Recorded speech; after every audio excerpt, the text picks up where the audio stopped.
Halo semua, balik lagi di channel Toraokun. Sebelum pembahasannya dimulai, silahkan klik tombol subscribe dan aktifkan lonceng notifikasinya supaya kalian gak ketinggalan info dan teori terbaru seputar One Piece. Buat kalian yang mau informasi tambahan soal SBS atau databook, kalian bisa follow Instagram Toraokun. Di sana admin akan memposting soal SBS, databook, dan berbagai teori singkat. Sekarang lanjut ke pembahasan. Melanjutkan cerita di chapter 1060 yang lalu, chapter 1061 ini akan memperlihatkan Dragon dan para anggota pasukan revolusi yang sedang berada di kerajaan Kamabaka. Suara kencang yang terdengar dari tempat Sabo sebelum Dendenmushi terputus akan membuat Dragon menjadi sangat panik. Dia bisa memahami bahwa Sabo dan keadaan sekitar di mana Sabo sedang berada tidak baik-baik saja. Dragon tahu sesuatu yang sangat buruk sedang terjadi di sana. Dragon pun akan segera meminta Koala untuk menghubungi semua anggota penting pasukan revolusi untuk berkumpul di suatu tempat rahasia, tidak lagi di kerajaan Kamabaka karena tempat itu telah diketahui oleh pemerintah dunia. Dragon akan mengadakan rapat darurat bersama orang-orang penting dalam pasukan revolusi. Orang-orang penting dalam pasukan revolusi bukan hanya para komandan revolusi saja, melainkan masih ada lagi dengan berbagai jabatan yang berbeda-beda. Para anggota penting itu memiliki kemampuan yang hebat yang mungkin bisa disejajarkan dengan para komandan revolusi, bahkan mungkin lebih kuat lagi. Mengingat cerita telah memasuki saga terakhir, maka pasukan revolusi secara keseluruhan akan lebih banyak disorot, yang mana itu akan membuat lebih banyak hal tentang mereka diketahui, termasuk soal para anggota-anggota rahasia pasukan revolusi. Sementara itu, di Marijois, Gorosei sedang berdiskusi. Akan ada beberapa hal penting dan menarik yang akan segera terungkap. Mereka akan berbicara soal tindakan pembersihan yang dilakukan oleh Im Sama, yang mana tindakan pembersihan itu sama artinya dengan menghancurkan suatu negeri atau pulau. Seperti yang kita tahu, baru-baru ini kerajaan Lulusia tempat Sabo berada telah dihancurkan oleh Im Sama. Pada masa lalu, Im Sama pernah melakukan hal yang serupa untuk Pulau God Valley, sehingga pulau tersebut pun hilang dari peta dunia. Dari Gorosei, kita akan mengetahui bahwa selain Pulau God Valley dan Kerajaan Lulusia, sebenarnya ada lebih banyak pulau lagi yang telah dihancurkan oleh Im Sama. Sudah ada cukup banyak pulau-pulau yang hilang dari peta akibat pembersihan yang diperbuat oleh Im Sama. Menurut Gorosei, Im Sama adalah dewa yang sebenarnya, sehingga dia memang memiliki kekuatan dan otoritas untuk menghapus suatu negeri dalam sekejap. Gorosei juga akan membahas tentang harta legendaris One Piece. Pemerintah dunia juga mengincar harta tersebut karena mereka tidak ingin harta tersebut sampai jatuh ke tangan para bajak laut. Masalahnya, baik Gorosei maupun Im Sama, mereka semua tidak ada yang tahu di mana lokasi Pulau Laftel, sehingga mereka tidak pernah bisa mengambil One Piece.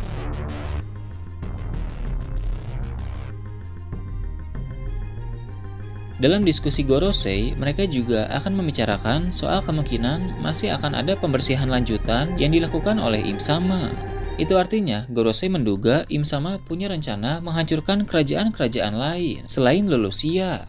Dengan kekuatan besar di tangan Im Sama yang mampu membuat pulau atau kerajaan musnah dengan mudah, memang bukan hal sulit untuk menghancurkan tempat-tempat yang ingin dia hancurkan.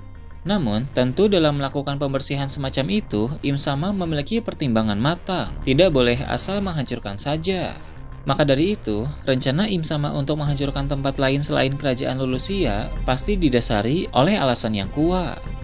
Pada chapter 1060 dikatakan bahwa kerajaan Lulusia merupakan salah satu dari 8 kerajaan yang sedang melakukan revolusi. Jadi, 7 kerajaan lain yang masuk daftar itu akan dihancurkan juga oleh Im Sama. Gorosei juga akan membahas tentang Rox di Sebek, salah satu sosok legendaris yang pernah hidup pada masa lalu. Menurut Gorosei, Sebek adalah orang yang mengetahui eksistensi dari Im Sama. Sebek yang berambisi menjadi raja dunia sama artinya dengan ingin mengganti posisi Im Sama. Tak heran Sebek menjadi orang paling berbahaya pada masa lalu, sampai-sampai sosok Sebek ditutup-tutupi hingga saat ini. Pada masa sekarang, ada lagi orang yang mengetahui eksistensi dari Im Sama, yaitu Sabo. Walaupun pengetahuan Sabo hanya sebatas melihat Im Sama duduk di tahta kosong saja. Meski pengetahuan Sabo hanya sebatas itu tentang Im Sama, bagi Gorosei Sabo memang harus mati. Orang-orang yang tahu eksistensi Im Sama seperti Sebek dan Sabo dianggap harus mati. Gorosei dan Im Sama bisa beranggapan bahwa Sabo sekarang telah mati, tapi mungkin saja realitanya tidak seperti itu. Bisa jadi ada keajaiban yang membuat dia selamat. Saat masih kecil, Sabo juga pernah disangka mati, padahal dia berhasil selamat. Seperti kata admin di review chapter yang lalu, nasib Sabo ini bergantung pada jenis serangan apakah yang digunakan oleh Im Sama.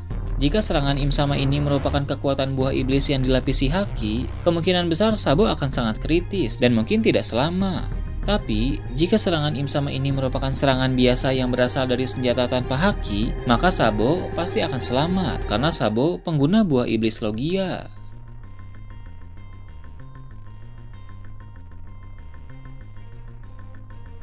Usai membicarakan tentang Sabo, Gorosei melanjutkan pembahasan dengan membicarakan soal Dragon dan pasukan revolusi. Gorosei cukup yakin bahwa Dragon akan segera bergerak. Gorosei pun waspada karena mereka tahu akan sangat berbahaya bila Dragon sampai mengamuk. Topik terakhir, Gorosei membahas soal bajak laut dan angkatan laut. Tapi Gorosei cukup percaya dengan kekuatan angkatan laut saat ini pasti mampu melawan para bajak laut itu sebab angkatan laut telah menjadi semakin kuat dengan kehadiran Serapim atau unit SSG. Beralih ke hal lain, keadaan dari Edward Weevil akan diperlihatkan. Dalam chapter-chapter yang lalu, para mantan anggota Shichibukai yang lain telah ditampilkan. Dalam chapter terbaru nanti, giliran Edward Weevil yang mendapat sorotan. Dia telah berada di Pulau Sphinx dengan tujuan mencari Marco. Pertarungan yang sangat menarik berpotensi akan terjadi antara Weevil melawan Marco. Setelah itu, fokus cerita akan beralih ke tempat di mana Rayleigh sedang berada. Dia menghubungi seseorang memakai Denden Mushi. Orang itu adalah Skopper Gaban. Rayleigh dan Gaban sedang merencanakan pertemuan. Sepertinya, pertemuan dari Rayleigh dan Gaban nanti akan menjadi awal mula kebangkitan sisa-sisa bajak laut Roger karena mereka berdua juga akan mengumpulkan para kru Roger lain yang masih hidup. Mereka semua memang sudah tua, tapi kekuatan dari masing-masing kru Roger tidak bisa dianggap remeh. Kebangkitan bajak laut Roger akan menjadi hal yang mengguncang dunia karena dengan berkumpulnya para sisa bajak laut Roger itu, maka mereka bisa menjadi kekuatan tempur yang besar. Kemudian, cerita akan berfokus ke kapal bajak laut topi jerami. Bonnie akan berubah ke wujud dewasa dan akan dikenali oleh kru Luffy. Akan terjadi percakapan di sana, yang mana percakapan tersebut akan mengarah ke kejadian referee. Bonnie yang sempat berada di Mary Joyce akan menceritakan semua hal yang dia lihat kepada bajak laut topi jerami. Berita Sabo yang masih simpang siur pun akan lebih jelas karena Bonnie akan mengatakan bahwa Raja Cobra bukan dibunuh oleh Sabo, melainkan oleh pihak pemerintah dunia. Sabo hanya dijadikan kambing hitam saja karena kebetulan dia sedang berada di sana.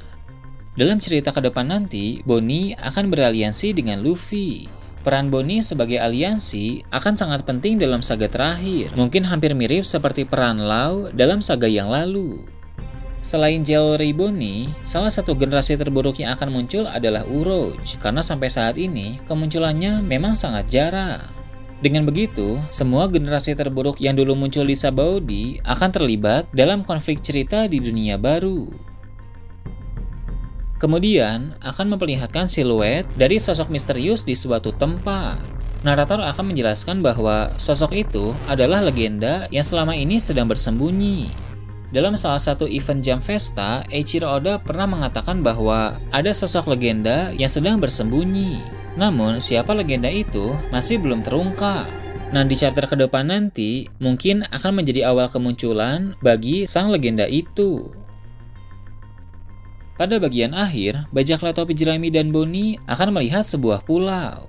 Pulau tersebut akan dituju oleh mereka, yang mana di sana arc baru pun akan dimulai. Arc baru yang lebih seru dari Wano Kuni sudah berada di depan mata.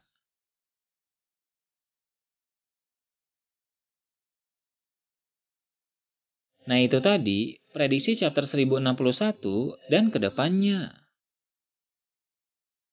Gimana menurut kalian? Silahkan tulis di kolom komentar di bawah.